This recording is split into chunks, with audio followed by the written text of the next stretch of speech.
Anjarakandy dental കോളേജിലെ വിദ്യാർത്ഥിയായിരുന്ന നിതിൻ രാജിന്റെ ആത്മഹത്യയിൽ പ്രതി ചേർക്കപ്പെട്ടതോടെ കാണാമറയത്തേക്ക് ഒളിച്ചോടിയ ഒന്നാം പ്രതി ഡോക്ടർ MK റാം ഒടുവിൽ പോലീസിന്റെ വലയിലായത് ഇന്നലെയായിരുന്നു. കൃത്യമായി ആസൂത്രണം ചെയ്ത 100 ദിവസത്തെ നാടകീയവും സംഭവ ബഹുലവുമായ ഒളിവ് ജീവിതത്തിനൊടുവിലാണ് പ്രതിയെ പോലീസ് പിടികൂടിയത്. വേഷവും രൂപവും മാറ്റി ഡിജിറ്റൽ തെളിവുകളൊന്നും ബാക്കി വയ്ക്കാതെ പോലീസിന്റെ കണ്ണു വെട്ടിച്ചു നടന്ന ഡോക്ടർ റാമിന്റെ ഒളിവ് ജീവിതത്തിന്റെ കഥ ഏതൊരു ക്രൈം ത്രില്ലറിനെയും വെല്ലുന്നതാണ്. നിതിൻ രാജിന്റെ മരണവാർത്ത പുറത്തു വന്നതിന് തൊട്ടു പിന്നാലെ അന്വേഷണം തന്നിലേക്ക് എത്തുമെന്ന് മനസ്സിലാക്കിയ ഡോക്ടർ റാം കണ്ണൂരിൽ നിന്ന് തീവണ്ടി മാർഗം വാരണാസിയിലേക്ക് കടന്നു. അവിടെ നിന്നും സ്വന്തം നാടായ ആന്ധ്രാപ്രദേശിലേക്ക് എത്തിയ ഇയാൾ 8ഓളം ഉൾനാടൻ ഗ്രാമങ്ങളിലായി മാറി മാറി ഒളിവിൽ കഴിഞ്ഞു. ഒരു ബന്ധുവും 2 സുഹൃത്തുക്കളും അടക്കം 3 പേരുടെ പൂർണ്ണ സഹായം ഇയാൾക്ക് ലഭിച്ചിരുന്നു. പകൽ സമയങ്ങളിൽ ഗ്രാമീണ ക്ഷേത്രങ്ങളിൽ കഴിച്ചുകൂട്ടുകയും രാത്രിയാകുന്നതോടെ വീടുകളിലേക്കോ വാടക മുറികളിലേക്കോ താമസം മാറ്റുകയുമായിരുന്നു ഇവരുടെ രീതി.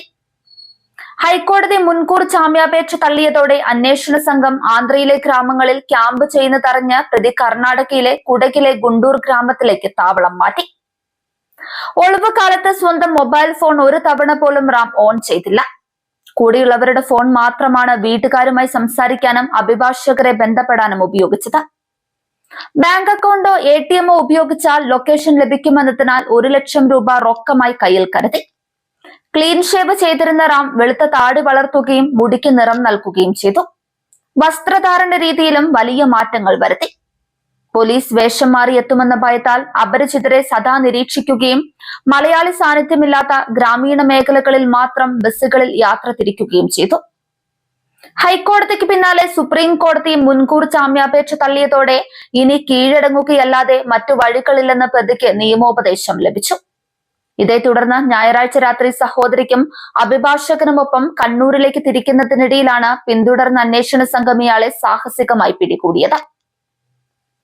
അറസ്റ്റിന് ശേഷം പോലീസ് സ്റ്റേഷനിൽ എത്തിച്ചുള്ള ചോദ്യം ചെയ്യലിൽ ഡോക്ടർ MK റാം പൊട്ടിക്കരഞ്ഞതായാണ് വിവരങ്ങൾ. നിതിനെ താൻ മാനസികമായി പീഡിപ്പിച്ചിട്ടില്ലെന്നും ഒരു അധ്യാപകൻ എന്ന നിലയിൽ വിദ്യാർത്ഥികളുടെ നല്ല ഭാവിക്ക് വേണ്ടിയുള്ള കർശന നിലപാടുകൾ മാത്രമാണ് സ്വീകരിച്ചതെന്നും ജാതി അധിക്ഷേപം നടത്തിയിട്ടില്ല എന്നുമായിരുന്നു പോലീസിന് മുൻപിൽ ഇയാളുടെ മൊഴി. എന്നാൽ 100 ദിവസം പോലീസിനെ വലച്ച പ്രതിയുടെ ഈ വാദങ്ങൾ എത്രത്തോളം സത്യമാണെന്നും മരണത്തിലേക്ക് നയിച്ച യഥാർത്ഥ കാരണങ്ങൾ എന്തൊക്കെയാണെന്നും കണ്ടെത്താനുള്ള തീവ്ര ശ്രമത്തിലാണ് അന്വേഷണ സംഘം.